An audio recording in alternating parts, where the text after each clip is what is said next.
Hello Hasbro fans, this is Sephiroth Destroyers back again with yet another Star Wars action figure review, and this time taking a look again at a vintage collection figure, but this time in the Lost Line packaging is the Sandtrooper from A New Hope. I believe the squad leader even, or more commonly known as the Move Along Sandtrooper.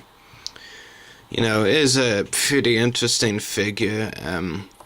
I believe this might even be my first Sandtrooper figure. If it is, then if it isn't, I should say, then it was probably one, like a older one that I have, but no, this is my first of the newer sculpt ones, or new ones, if you get what I'm saying. As for the packaging, it is pretty interesting. I have mentioned in my other reviews of figures in the Lost Line packaging that I do like it. There's a nice image of a Star Destroyer and Tatooine over there, Sandtrooper there, and as you can see in the background is the sentry droid, which we'll get onto more later. And then of course the light, the bluish white kind of packaging look behind where the figure stays. As you can see up here, of course, Star Wars, and then Luke and Leia. So anyway, back at the packaging, you have a prototype image over here for the Sandtrooper. Over here you just have some text, more than some, a lot. It says up there, Ep 404 Sandtrooper. Other figures in this wave include Ep 101, or Episode 101, Jar Jar Binks. I should really say I haven't got that Jar Jar Binks, don't really plan on getting it anytime soon at least. Episode 202, Clone Trooper Lieutenant, I did pick that up and reviewed it. I actually picked up the actual vintage collection packaging version rather than the Lost Line packaging. Just if you want to see that review, make sure to look it up on the channel. The vintage collection Shock Trooper, I'm pretty sure I have that. Yeah, I do have that figure. Not sure if I got it on the Lost Line or the vintage collection look, but I definitely have it and reviewed it. Episode 505, Princess Leia Bespin, another I got on the Lost Line look, I should say, and reviewed. So check that one out as well. And episode 606, Darth Vader. I haven't picked that one up. Not really got any immediate plans to do so, but I may do so at a later stage. But it's not on the immediate purchase list. And this figure does come with an absolute ton of accessories. Oops. The first of which, as I'll show you, here's a blaster rifle that kind of does have a rocket launcher tip to it. It's a pretty interesting accessory. I think actually, yeah, you can actually see as well on the back of the packaging here, on his arm over there. So yeah, it does have a pretty interesting design. I do like it. It's like a blaster rifle, and a half blaster rifle, half rocket launcher. Is pretty cool. Not really much I can say about that. I mean, it is definitely a pretty interesting design, but yeah, it's cool. But putting that weapon aside, he also comes with a regular blaster. Pretty neat design. Again, not much really to say, to be honest with you.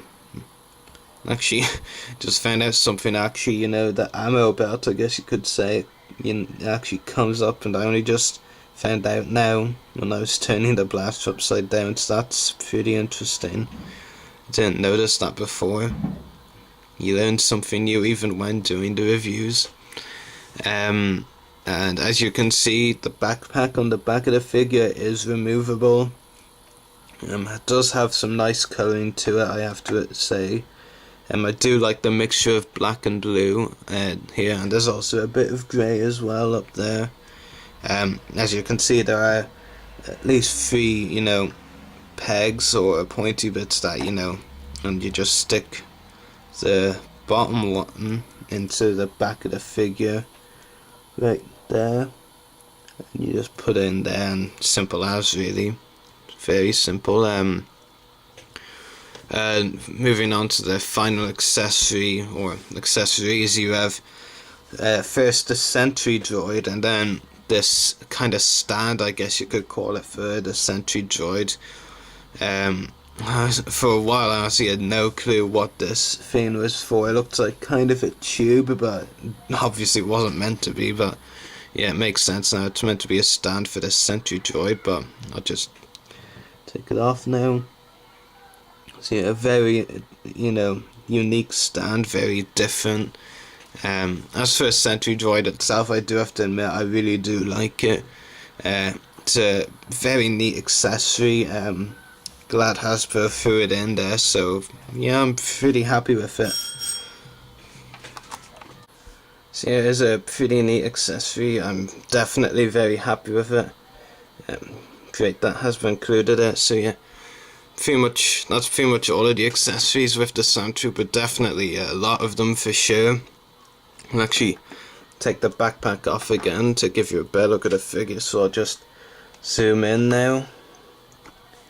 So I do like the detail that went into this figure. I guess you could say the Sandtrooper helmet is a bit plain, but at the same time, if you look closely, it does have some nice weathering and dirt on the helmet, and I think that really does add a lot. It's not, poorly added, with a few of the Clone Wars figures like the 2012 Captain Rex. But that definitely the weathering was added much better here. It's subtle. It's not too standing out. Not too obvious. And I think this is definitely applied much better to the figure. I definitely like the weathering on this figure. So yeah, really good job by Hasbro on weathering the helmet, and in fact not just the helmet, there's weathering on the whole figure. Never mind just the helmet. As you can see, that's a whole lot of weathering, and all of it is brilliantly applied, not too obvious or standing out easily. And of course he does have the paw drawn with the orange mark, signifying him as the squad leader, and then there's the ammo belt as well. So yeah, aside from the weathering, the orange paw drawn and the ammo belt, not much else to say really. Other than that, so you're playing, kind of Stormtrooper, Sandtrooper, really. Articulation, ball jointed head, ball hinged shoulders and elbows, swivel wrists, ball hinged waist,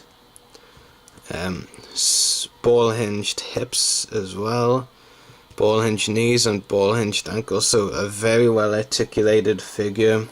Hasbro definitely did a great job on this figure.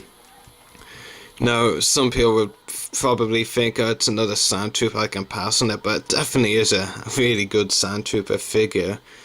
Detail-wise, it's brilliant, as I said, the weathering is brilliantly applied. The articulation is pretty much flawless, and there's a ton of accessories, around 6 or 7 even, between the blaster, the blaster rifle, the stand for the sentry droid itself, and the backpack. Up to around 5 accessories, which is pretty good. So I'm very happy with this figure. It's not, it's not one of the best, so to speak, but it's not, it's not something we haven't really seen before. We've seen Sandtroopers before, but some collectors would really much prefer diverse figures, but this one definitely holds its place up there. It's a very good quality figure, and I highly recommend, if you haven't already, adding it to your collection. Definite 10 out of 10 for this figure. Definitely a very good vintage collection figure. So yeah, I'm really happy with it. 10 out of 10 full marks. So I hope you've enjoyed this review. So may the force be with you, and happy hunting.